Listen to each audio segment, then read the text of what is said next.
Good evening. I'd like to call the North Augusta City Council study session from Monday, April the 10th, 2023 to order.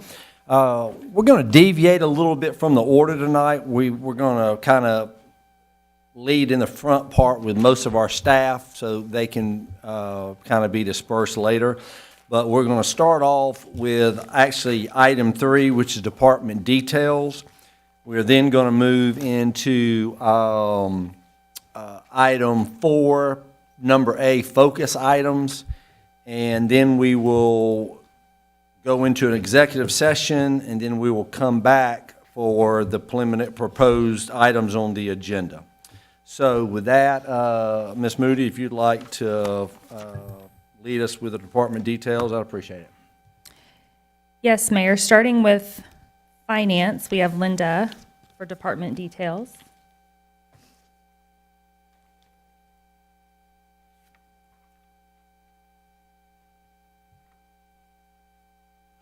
Good evening, Mayor and Council. A few quick updates. Our Cycle 2 customers will have a due date on Monday, April 17th. And our Cycle 1 disconnect days will be April 18th and 19th. And also just a quick update, as the developer stated in a previous meeting, all the Riverside Village parcels, city tax bills have been paid. Very good. That is all I have for you tonight. Okay. Any questions for me? Thank you, Linda. Appreciate it.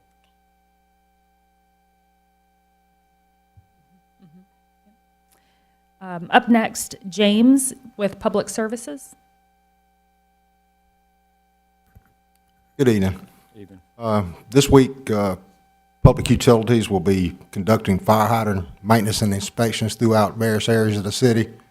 It's a program we've been working on for years. It's a requirement. These are inspected every 3 years by South Carolina DHEC. They'll be doing this for the next several months. So everything's kicked off real good and moving forward. Rapids 1 lift station that's in the Rapids subdivision near Fjord is one of the largest lift stations in the city. It conveys over 1 million gallons of wastewater per day. I don't know if you recall, City Council approved and administration approved for us to get a bypass emergency pump. We got it received, and it's going to be a good fit for that station and other stations. We are going to have crews this week go out and install an emergency bypass on the force main at that station. In the event that the station and the pump should fail, and the diesel pump that we have as a backup should fail, we'll have the abilities to make sure the wastewater is pumped into the force main and not into the Savannah River. That's good. Thank you, James. Moving forward, materials recovery facility, fire rehabilitation project repairs. The building is complete. The electrician has installed all of the conduit. He's got to pull the wire and test the system, and he'll be complete with his portion of the job. City staff has completed the construction of the mechanical room and the bathroom. The bathroom should be complete and usable by this Friday. Then we're going to get into the fire suppression system. We've got one last certification that we need to collect and gain, and the fire suppression contractor can start his work. So everything's on schedule moving forward. The place and facility is looking real good, and something that staff's pleased with, satisfied with, and it's a good fit. Thanks for all your efforts, James, and you've been working hard on that, all of y'all. All right, Tommy is not in the office this week, so I can cover the planning and development updates. Tomorrow night, there's a Board of Zoning Appeals meeting. Coley will be handling that. There's just 2 items on the agenda for tomorrow. We'll have a Planning Commission meeting next Wednesday. And just an update for you all, the Development Code rewrite still is underway. It is making good progress. Previously, I think in March, when it went to the Planning Commission, we anticipated their recommendation of approval to forward on to you all in council, but based on some of the feedback that they heard from folks that spoke at the meeting, they decided to take another look and make some other updates. It could be May before we have it for you all to review. Thanks. And Chief Thomas for Public Safety. Good evening. 3 things we're looking at this week is, first and foremost, is our dispatchers, our Communication Technician Appreciation Week. These are unsung heroes. These are the ladies that sit behind the microphone every day for 12 hours and take a lot of stress and strain with that job. So we're pleased to honor those people this week.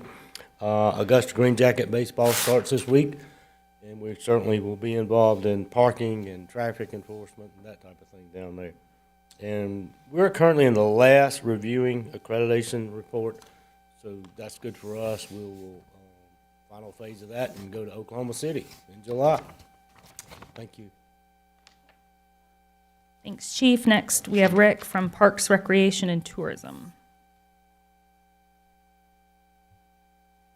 Good evening. I have the easy part for PRT tonight. I brought staff to do the heavy hitting for me tonight, but speaking of baseball starting, spring sports starts at Riverview Park tonight.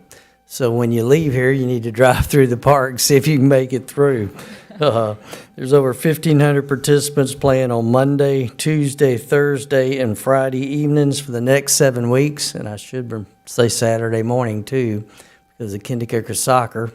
So busy 7 weeks in Riverview Park. And I still want to remind the community it's not too late to participate in the PRT master plan. We want you to get online and take that survey because we want your input. And we will be doing a pop-up session at Riverview Park probably one day next week where we'll be just right in the middle of the park. We'll announce what day that's coming. Let us know. I will. We can help you on that. Absolutely. Thank you. All right, thank you. Thanks, Rick. Next, Tom with Public Works and Engineering.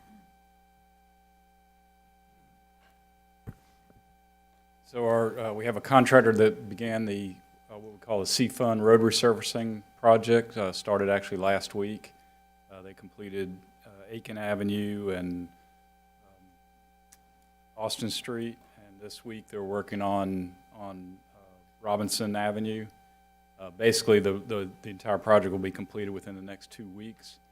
The entire list of projects is available on the city's projects page on the city's website, as well as the tentative work dates for each road. It's on the list.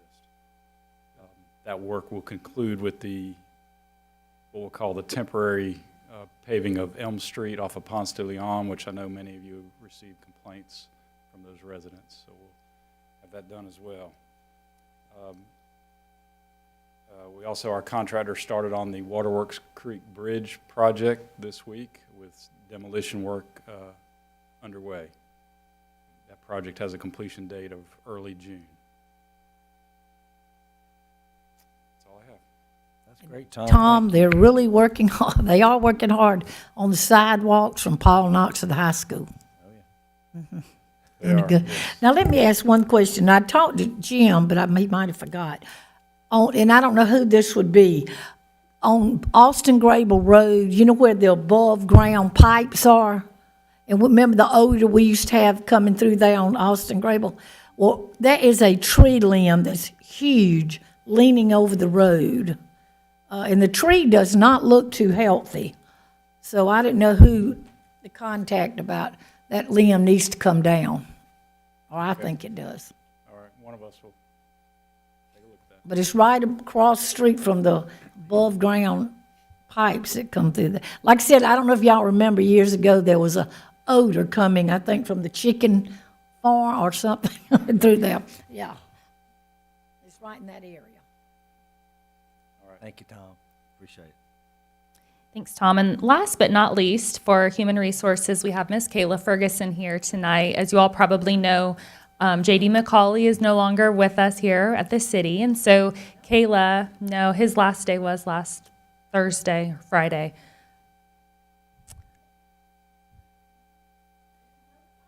An email was sent letting you all know. Yeah. Yeah, he sent it notifying you all that JD had provided his notice. And so we have Kayla here with us. As you know, she was our #1 gal in Human Resources already. And so she is filling in, doing double duty for a while now. Anyway, I'll turn it over to Kayla. Good evening. Along with our normal employment opportunities that we usually have. We are actually having a career fair at the Green Jackets game on Wednesday. The public safety recruitment team and myself will be there. We'll have 2 tables set up. This is our 3rd year doing it, so we enjoy doing that. But other than that, that is all I have. Thank you, Kayla. Thank you, Kayla. The next item that we have to cover tonight under Mayor's Matters is our focus item, and really we have 2 updates for you. We've got some folks from PRT here. First, we're going to hear from Carl, and he's going to talk about some exciting things going on at the amphitheater, including seating expansion, and then we also have Randy, our tourism coordinator, and he's going to give you a status update and some really cool event announcements. So we'll have Carl, if you can come on up first.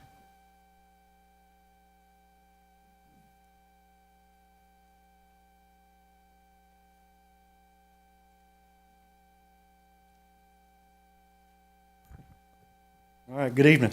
So, got some good news to report. We got a grant from the state of South Carolina through their Undiscovered South Carolina Grant Program. It's a 50-50 match. We received $150,000 to go towards our expansion of the amphitheater seating. It's a grant through the South Carolina Department of Parks, Recreation, and Tourism that the purpose of it is to highlight places in South Carolina that have less than $900,000 of accommodations tax revenue. So the purpose is kind of highlight places in the state outside of your heavy tourism markets like your Hilton Heads, Myrtle Beaches, your Greenvilles, to kind of get folks out in the state and well see undiscovered South Carolina. So fortunate to receive that. And Rachel and I met with the grant administrator a couple weeks ago to sign our agreement. And we can also piggyback this project on with the grant we received this past fall, Land and Water Conservation grant we received to build our restroom facilities out there. So we can put all that out to bid as one and, hopefully get a better price point and everybody sharpen their pencil up a little bit and get some better bids in, which I know has been a challenge for us lately. Get the next slide, please. Current seating capacity at the amphitheater is 800 seats. As you'll see in a couple slides, there is a section in the middle where the tree, had its challenges. We had to take it down. It became a safety hazard, so had to remove it. So we've got this big open area, kind of the best seats in the house, really, right up the middle that we were trying to do something with. And thankfully, this grant came through, and as you all go through our decision tree of trying to decide what to do in this area, I just wanted to kind of interject that this grant would, kind of the purpose of this grant is to attract more folks. And, so we do have to have seating as a component, if not all, of this addition to the amphitheater. Okay. This is how it looked when our pretty tree was there. This was shortly after construction, and the amphitheater has been a great asset to us, and I think we're going to make the best we can of it. We don't have our icon there anymore, but we can certainly fill in, that middle section with some additional seating and whatever else y'all see fit. So you're saying in the middle section, you're Yes, going ma'am. to take out all those? Huh? That's the tree that fell. Yeah, but in that, between the 2 seatings, Yes, ma'am. That'd probably be the most ideal place to concentrate on adding some more seating. my to it. daughter we were down there, she said, this is wasteful. It'd be more seats right there. Yes, ma'am. That's how it looks now. Roy and his team has done a great job of doing what we could with it, after that tree had to move along, but that's how it looks now. Sorry for the dreary picture there. It's a cold and winter day there, but that's when the grant was written. I don't mean to, put a bad light on that thing, but that's what we're looking at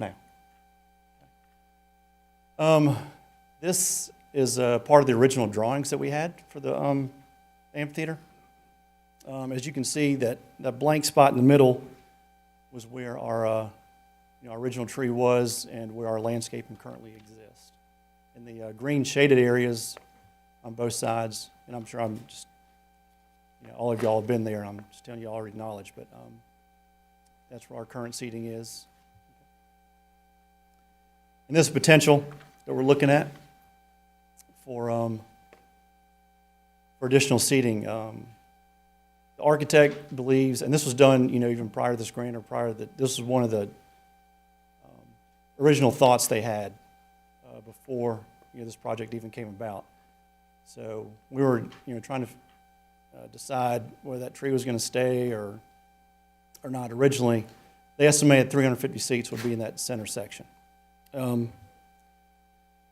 to give you an idea, we have, and again, this grant is a matching grant, so we received $150,000 from the state, meaning we got to put up $150,000 to match it. When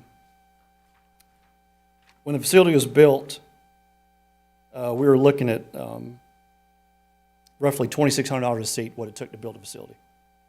This expansion, a lot of the earthwork's been done, and a lot of all the plaza and everything else has been done. You're roughly looking at about $850 a seat if you decide to fill in with, 350, in a similar fashion what the other two sections are, with the turf and the brick and the step lighting.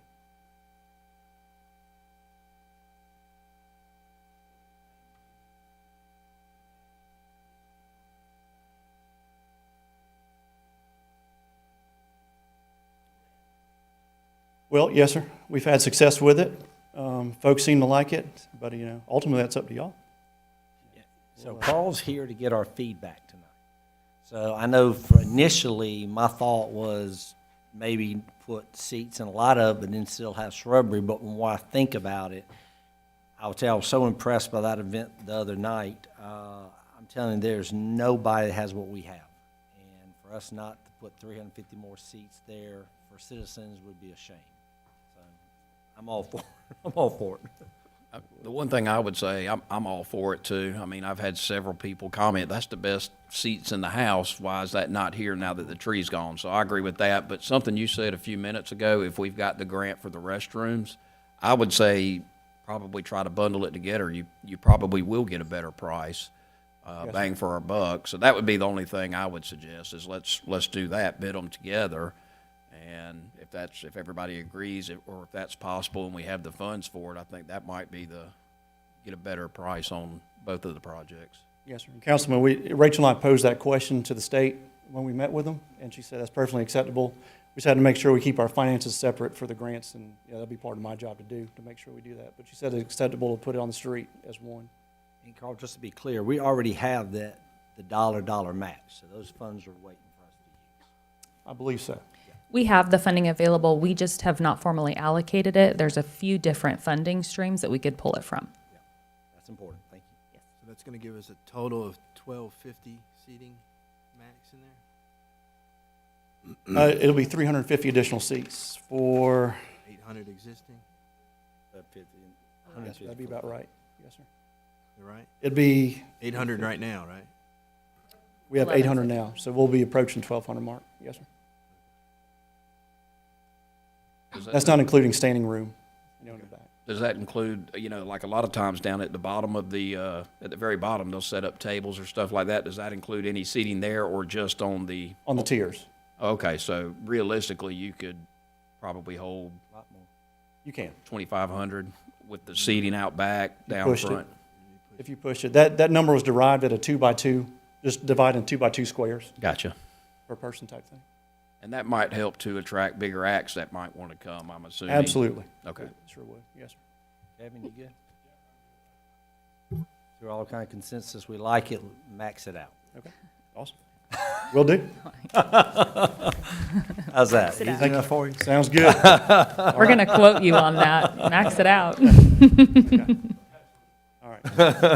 Appreciate y'all's consideration. Thank you. Thank you, Carl. Thanks, Appreciate all Carl. you do. And I would like to say Carl is being very modest. Carl was the author of both grants that we received. He did a good job. Those are big wins. Our next attaboy is for Randy. He's been working hard behind the scenes, and he's got a lot of cool stuff to share with you tonight. All right, so we continue to work with our website partner, Madden Media, to do do some updates to the website. Visit northaugustasc.com. Also working on our branding with the new North Augusta logo. Next slide, please. So some cool stuff going on. We've launched a Visit North Augusta Instagram. We launched it a few months ago. We're up to 362 now. The North Augusta Parks and Recreation Instagram has grown to 1,552. North Augusta PRT Facebook page is at 9,200 right now. And we're getting a lot of positive response in terms of additional follows and likes with posts. When do we launch it? What's that? I'm sorry to interrupt. When do we launch it? The Visit North Augusta SC Instagram. Instagram, I think in December. Okay. Yeah. And what I'm hoping to do, because the North Augusta PRT, is, especially with the Facebook page, is really, it's a great mouthpiece for us. And it's great to talk about the things that are happening with athletics and other announcements. But I hope at some point that I will transition completely into the Visit brand and let the PRT folks handle the main pages. But we'll get to that at some point. For advertising, on the right, the long page, that is an ad that we're running currently in the North Augusta Chamber guide. Below that is an ad that we ran in the Southern Edge magazine. We've also got a partnership with the Thoroughbred Region and Aiken County Partnership for an ad that is in the Discover South Carolina Vacation Guide. And then also we're currently working with Quality Printing to do a brochure. Call it a rat card, but it's really going to be a little more expansive than that. And our first run will run about 4,300 copies. And those will be distributed at the state visitor centers throughout the state of South Carolina and probably into Georgia as well. And, next page, please. And then finally, we have launched a digital campaign based on a grant that we were able to get from the North Augusta Accommodations Tax. We're working with a group based out of Birmingham, Alabama, Advanced Travel and Tourism. And that digital campaign began on April 6th. And next month, I'll come in with a report because we will get numbers based on how many people open the ads, how many people were exposed to the ads. So once we start getting that data, then I'll be glad to share that with you all. What's the distance that goes, and where are we going out? Where is it being sent out? It's minimum of 50 miles, and so Columbia is the easiest target to say where it starts, and it goes out to about 200 miles. 50 to 200 miles. Correct. Also, proud to be working with the North Augusta Chamber and North Augusta Forward. We're launching Taste of North Augusta. This is going to be a restaurant promotion that we're launching. It'll run April 20th through the 23rd. Right now, I think we have around 15 or 16 restaurants that are committed, and I'll get an update from Avery on the restaurants that have committed to that. But this is the first time. It's a program that's very successful nationally. This year we wanted to do it for a few days just to get the thing going, and we're excited about it. We have a lot of great restaurants, and I think this will be a good opportunity for us and also for our restaurateurs to try to drive some business to them. And also I like the idea that we are working with North Augusta Forward and North Augusta Chamber. Go ahead. Go ahead. I just had a question when you were ready. No, I'm basically done. So I know I've seen on social media. How will folks find out about this? Will this be on how will we're going to be doing a media campaign, then plus driving it basically through social media with the platforms that are provided by North Augusta Forward, North Augusta Chamber, and North Augusta PRT. But the most important thing to us this year, it's going to be relatively small, is just to get it going and have it established, and then we'll basically build on it. I'd like to add some special events to it next year, but I'm just really excited to be working with Tara and Avery on this project. And then finally, we have rebranded, or are in the process of rebranding, the Rockin' and Raftin' Festival. And so this year it's going to be referred to and henceforth as the Down to the River Festival. It's going to be 2 days. We'll launch on Friday, June 2nd with a mile race in Hammond's Ferry.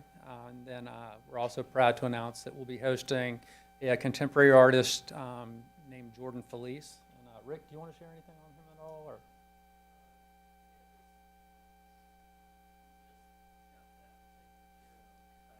week during Masters Week, and if he's a contemporary Christian artist, national artist, and what's pretty neat about this is one of his hit songs is "Down to the River," and you'll be hearing plenty of that as we kind of brand this festival with his song, and he actually loved the idea. Part of the reason why he said, "Absolutely, I'll come to North Augusta and play," and we got to get busy on that amphitheater and clear that center out to make more room for people.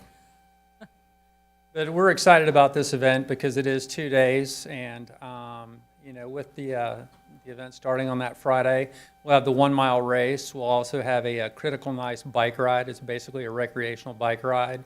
Want to get as many people out for that as possible. And then we'll have the concert. And then on Saturday, we're going to have an urban trail race, which is basically an on-road, off-road race, utilizing the Greenway and a lot of the iconic spots in North Augusta. We'll have our outdoor recreation vendors again. And finally, we'll also have food trucks and beverage trucks as well. And then finally, we are going to launch a North Augusta Tourism Partners group. And this is based on the city of Aiken. I attended a meeting that they held about 2 or 3 weeks ago. And they have Aiken Tourism Partners, and they meet every other month. And it's an opportunity for the hoteliers, the attractions, and anyone else who has a vested interest in tourism in the area to get together and share ideas and work on ideas to promote. In their case, the city of Aiken, but in our case, we'll do that for the city of North Augusta, and we plan to launch that the week of April 7th through the 13th because that is National Tourism Week. So that's just some of the things that I've been working on. So we're going to have the paddle races. We're going to have I love that, adding the 1 mile race. I love the urban trail race, all that. But we're still going to be able to have something on the river, right? We're going to have those same races that we did on the river. The paddle races. Paddle race, okay. Yes. Jim, that means you use another Army tent. And do we still have our yellow rubber ducky that you can paddle again, Britton? I hope so. Rachel's saying yes. Maybe we'll get a bicycle. Maybe we should make him paddle it this time. We should. Yeah. I'll lend you a bike. This is exciting. What I love is it's going to expand the family atmosphere as well, but still, this is awesome. It's exciting. Great job. Thank you, Randy.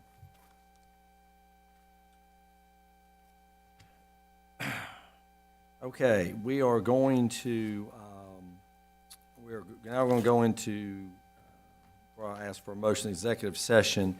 In compliance with Section 30-4-70A5, the city administrator requests an executive session for the purpose of discussion of matters relating to the proposed location, expansion, or the provision of services encouraging location, or expansion of industries or other businesses in the area served by the public body. Upon returning to open session, council will not take any action on matters discussed in executive session. Do I have a motion to go into executive session? Mr. President, is there a second? Mr. Brooks, all in favor? And that is unanimous. And we will be coming back afterwards to finish the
Proposed agenda, please. I'm going to kick it over to Rachel because she's got it. Oh, Rachel, yeah. They're so quiet. I didn't see her. All right, I'm going to start on the draft agenda with old business item number 8. This is an ordinance authorizing the sale of surplus property for city parcels on Riverside Boulevard. This is at Riverside Boulevard and Buena Vista. These are 3 separate parcel numbers. This is the former future public safety headquarters site. I'm not sure how much more you all wanted to discuss that. I think we're all fairly familiar with this item. Okay. Moving on to the next item under new business. So this is an ordinance that was brought to our attention, something that we need to do as required by the Municipal Association of South Carolina.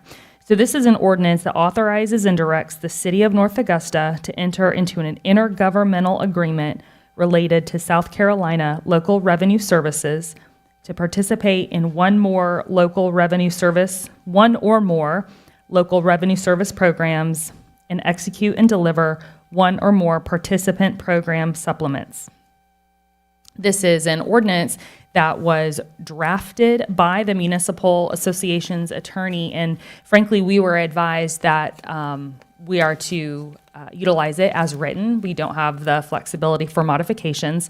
So a little bit of background on this. The City of North Augusta continues and has historically participated in programs for business license tax collection for a few separate programs, for the insurance tax collection program, the broker's tax collection program, and the telecommunication tax program. So in lieu of local staff here on the ground collecting business license and the fees associated from various telecommunications companies, insurance companies, et cetera, those businesses pay directly to the Municipal Association. The Municipal Association does this basically for economies of scale, and they offer this service to all cities across the state. So local revenue services was the division of the Municipal Association that handled all of this. And they've undergone a rebranding process, basically, and they've restructured themselves underneath the Municipal Association. So because of that, they have a new ordinance for us to pass and an agreement, intergovernmental agreement for us to enter into. Previously, all of the municipalities that participated had their own one-off agreements. This intergovernmental agreement is something that every local government will sign on to that participates with the Municipal Association. I'm trying to stay very high level because this is very detailed, and I'm just checking my notes. Linda's here, and I'm sure she'll make sure to correct anything that I misspeak about. The substantial changes to the local revenue services programs are as follows. The new intergovernmental agreement, as I mentioned, as opposed to the series of standalone agreements. Local revenue services will act on its own underneath the Municipal Association, and they'll have a separate governing committee, which is not unlike some of their other programs like SMIT and SMRF, for example. And part of the business license reform that the state underwent a couple years ago, they required an appeals process to be instituted. Of course, we have that through our local business license, and the Municipal Association now has that appeals process for all of the folks that they collect the business license revenue from.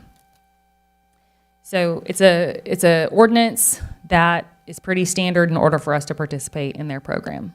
Ultimately. National progression after we did the business license last year. Yes, most Makes definitely. sense. Okay. Yep. Any other question for Rachel on this? Just to confirm, Rachel, that I understood. So this is something we already have an agreement in place with them. This is just utilizing the standardized agreement. It's updating the standardized. Updated. Yep. So we're already paying for this service. I mean, there's really no, it's just standardizing that agreement. It is, and I'm glad you mentioned that. There are no other terms that are changing. The fee that the Municipal Association charges us is not changing. The taxes on the various business licenses are not changing. It's just an update. So then what would be the alternative if we chose not to do this? Is that an option? I mean, it always is. Locally, our staff would have to track down all of these. Yeah. That's what I thought, just making sure. Any other questions? Okay. The next two items are resolutions, and we don't have a draft for you here at the dais, but of course we'll have one for you on the 17th. If you remember, at the end of last year, you all passed a resolution to establish a beautification foundation and a public safety foundation. So we will have for you two separate resolutions appointing members to those various boards. Both board will have two representatives from council as part of their 5-member board. So we will have those resolutions for you here next time, and then we will also invite the various board members to be in attendance so you can visually associate a name with those individuals. I did bring them the names, so I can share the names if you'd like. For the Public Safety Foundation Board of Directors, we have maybe we have 7. We have 7. My apologies. 2 of which are council members, Mr. David McGee and Miss Jennifer McCauley. Lisa Islar, resident, Becky Dearden, Jason Payne, Butch Fagan, and Mike Ward. All residents will participate. And for the Beautification Board, Mr. Britton Williams, Miss Pat Carpenter, Miss Laura Kilburn, Miss Cheryl Wensick, Mr. Brian Wensick, Miss Robin Hooker, and Miss Trina Mackey. And just let you know, little sidebar, 5 of those folks all sent in the citizen involvement form. Again, I'd say that. We very much appreciated that. Thank you, Rachel. All right. Moving on to item number 12, and we do have a guest here in the audience if there are any specific questions. So this one's going to be a little bit more in-depth as well. So you have at your dais a copy of a resolution and an agreement. This was not previously provided in your council packet that was delivered to you. So the resolution is to authorize an agreement with Valley Public Service Authority, I see a spelling error there, for water purchase and wastewater collection. So I'd like to walk you through this a little bit and how we got here. You all may remember the property at 1001 Old Aiken Road, which is at the intersection of US 1. It's a very large property. A couple years ago now, I think, changed hands. That property is a proposed mixed-use development. The location at which it sits is just outside of city limits and just outside of the City of North Augusta coverage area for water and wastewater. It's also, of course, just on the far edge of the Valley Public Service Authority coverage area. So after a lot of negotiations between the city, VPSA, and Turner Development, who purchased the property, we've come to the conclusion that the best method for moving forward to provide water, potable water, and wastewater collection and conveyance to the wastewater authority is for the Valley Public Service Authority to retain their coverage.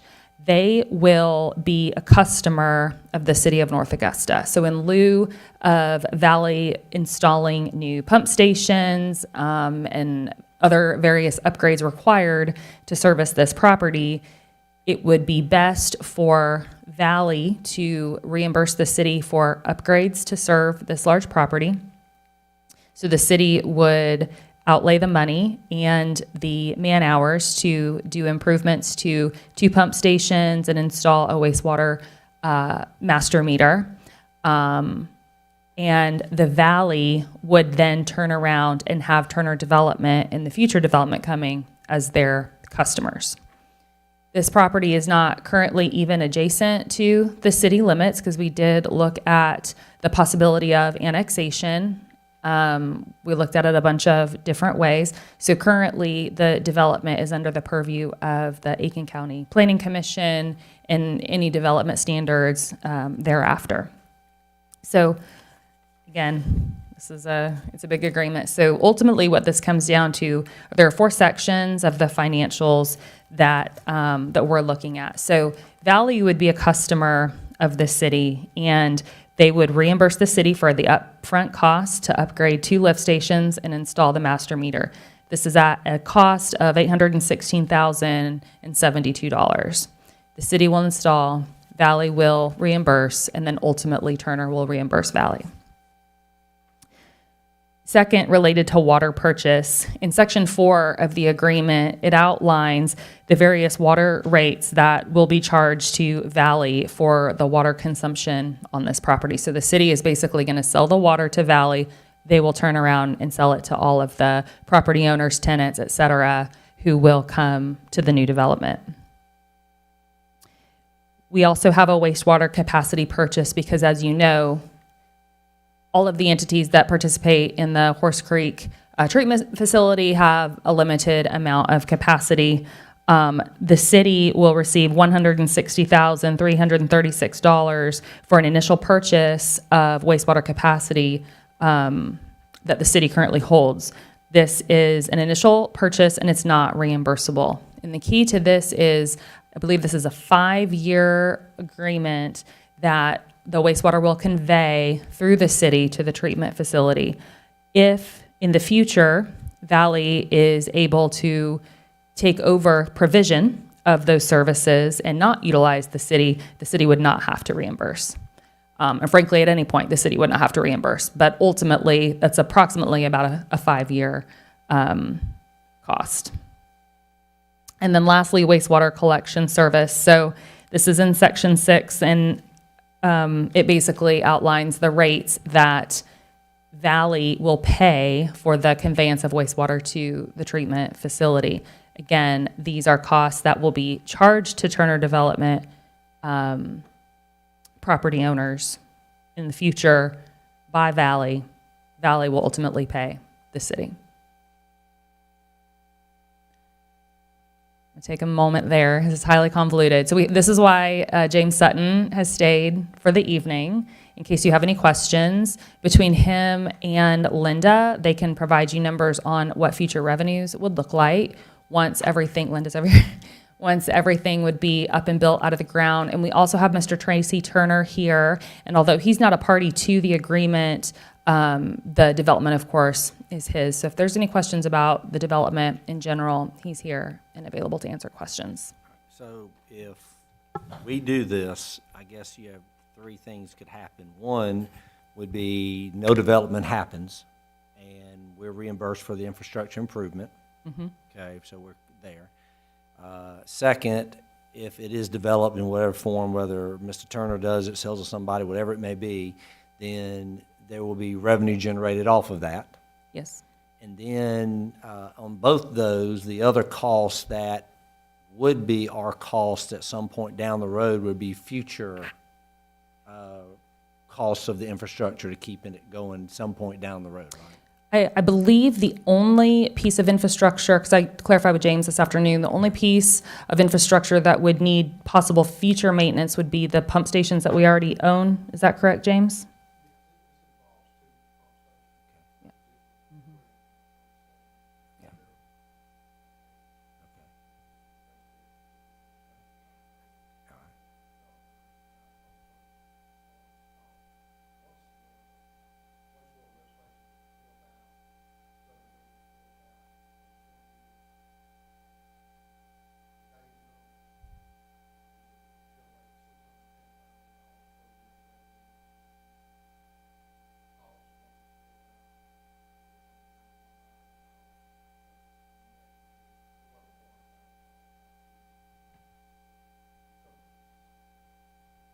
That's that build out, right? Okay. So those pump stations, would we That's good. sub those out, or we do it ourselves? We I mean, currently, the building of the pump, any additional I believe it is, we would handle the upgrade of the pump station, which is why, because of course, if you look at the market, it's much more expensive than the $816,000 to install. We spoke with Mr. Turner about that. There are lots of options from standard pump stations, solar, you name it, and by far the city was the best value. So we'd put the pump stations in. Yes. And one thing I would like to mention, because I did go back and look at our agreement. Prior to any work being done to upgrade the lift station, installation of a new master meter, the city would notify Valley and in turn incorporate Mr. Turner. That way, we're not out there upgrading something that he's not prepared to begin, because he ultimately will be reimbursing VPSA. Does that make sense? Yeah, what I like about this is the fact that, it's going to be revenue generating for us, and, cover our costs, and they're going to reimburse us for all the infrastructure on the front end, so.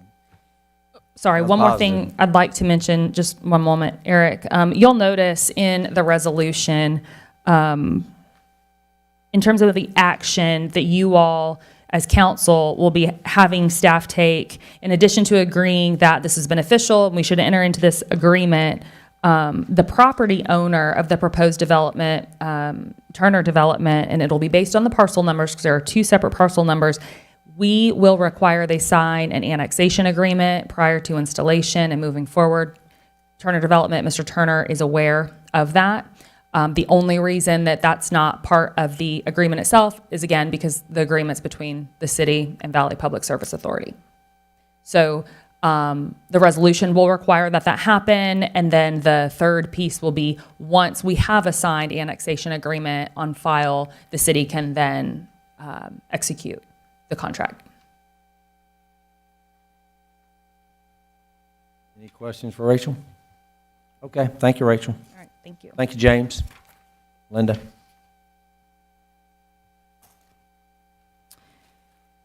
The next item we have on the agenda is a resolution to certify property located at 200 and 210 Georgia Avenue as abandoned building sites pursuant to Title 12, Chapter 67 of the Code of Laws of South Carolina, 1976, as amended. We do not currently have a draft resolution for this particular item at this point. In general, as a high-level overview of this particular item, this is a resolution related to what's commonly referred to as the Abandoned Buildings Revitalization Act. It's a tax credit incentive, whether it's a property tax or an income tax, that's established by state law. It was enacted in 2013, and it sunsets in 2025 at this point. The resolution itself is just one step in the property owner's process of claiming the tax credit. There's an application process that the property owner, taxpayer, is required to follow in order to receive the tax credit. So the resolution, once it'll be presented to you all as council, basically certifies, city council certifies that the property meets the definition of an abandoned building. And the credit's coming from the state, that's income, has nothing to do with property tax. He'll be paying property tax. That is correct. So we'll have the full resolution for you all in your packet on Friday. Okay, any question for Rachel? All right, thank you. Items 14 and 15 are related. So 14, we have another request for you all, another expenditure request for our SLURF funding, which is commonly known as ARPA. As you know, every time we make a request for expenditure, we come to you all via resolution. And this resolution is for a little over $89,000, and it coincides with item number 15, which is for Parks, Recreation, and Tourism, a resolution to authorize the City of North Augusta to enter into a contract with Musco Lighting. For the FY23 budget year, we budgeted $250,000 to install lights at the soccer field that is just immediately adjacent to the water treatment plant. This was the field that was used as the laydown yard, and we're slowly getting it back into shape. Recognizing the need to be efficient and expedient with our funding, and knowing that we had other lighting needs as well for our parks facilities, the Parks Department, when they went out for bids for lighting, threw in lighting upgrades for the Lions Field as well. So what we were able to get, and pardon me, let me pull up the resolution, whereas we budgeted $250,000 for the soccer field alone, we were able, for $339,800, able to install LED lighting also at the Lions Field. The lighting upgrade at Lions Field is absolutely necessary, and if I remember correctly, it was a project that was to be undertaken under CPST 4, I believe, and that is not looking like that will be able to happen under CPST4. So what we're looking at is the $250,000 that was budgeted plus an additional $89,800 from the SLURF or ARPA monies. This will be able to get done this year. I want to say after receipt of materials, we're looking at like a 12-week installation time. Musco Lighting was a little bit higher on price, but they had the quickest installation time. I want to say they were higher by about $4,000. We looked at all of our cooperative purchasing agreements. I believe we have 3 cooperative purchasing programs that we enter into, and we were able to obtain this under one of those cooperative purchasing agreements, which is why we were able to negotiate fairly quickly the total cost and installation. I'll also say that Musco is who we currently utilize at a number of facilities. We already have their lighting equipment, so we just add more lights onto an existing system. Not to mention the upgraded Lions Field. Has anybody projected how much money that'll save on a power bill? Oh, I can only imagine. No, that's an excellent point. I'm sure someone in PRT has. Yeah, but that, and I will say the lights are needed at that waterworks field. You know, having that field missing, matter of fact, I'm missing my first game. Thank goodness I got an assistant coach down at the soccer field, but it's become impossible to even get a practice field. And soccer, I believe, I wish Rick or Carl was still here, I believe it has the most kids playing in it, and it is expanding every year. I mean, I was shocked that we had, I think, 8 or 9 teams in one thing. So, yeah, it's really needed. Any other questions about either of those 2 resolutions? No? Okay. The last item I have is another resolution, and this is for public services. We're really excited to get going with our new recycling processes and programs. You heard James talk about how far they've come on the building. I brought my show and tell item tonight. So this resolution is authorizing the purchase of residential recycling containers such as this from Auto Environmental Systems. Our public services folks went out for bid and was able to get a low bid to purchase 11,200 of these 18-gallon recycling bins at a price of $113,792. The payment for the expense will come from reserves of the Sanitation Services Fund, and of course, you all know that the funds that we've received from insurance after the fire are contained in this particular fund as well. I just want to note that the city will provide one of these to each of our residential customers at no charge for collection of their recycling. We are still working on the rest of the program, building it out, what it looks like, but this at least allows us to place the order and get it started. Can we get another order, buy another one if we want? Yes, absolutely. Yeah. There's some folks I know need more than one. Oh, absolutely. Yes. James, real quick on this. So, like, your crew does a great job in my neighborhood. A lot of times we'll leave cardboard boxes out and the regular truck comes through. So are we still able to do that once, even when we go to this? Will they still come by, you know, because you can't fit a lot of, you know, if your wife's like mine, you come home to Amazon packages all the time. And so I've been setting it out. So will that continue as well, too, with the recyclables? Okay. Perfect. Thank you. Okay, perfect. That's all I have for the agenda. Jim, anything on your end? No, Mr. Mayor. All right, last thing I'm going to do is let folks know, I'm already getting asked about that. I had 2 calls. Early voting started today in Aiken, at Aiken County Municipal Center for the general election, okay, for the next 2 weeks, so let people know. We're going to put it on, Rachel's already put it on the website, and also the precincts, all that's going to be on our website. If you go to the City of North Augusta, there's a link when you first pull it up that goes right there. So And there'll also be Post and Courier is sponsoring a candidate forum this Thursday at the Community Center. Tara Carroll with the Chamber of Commerce is the MC, and that'll be a great opportunity for all of the candidates. There'll be a forum for citizens to come and hear them talk about their platform. So with that, anything else good for the order? Pat's got a baseball game to coach. All right, we stand adjourned. Thank you.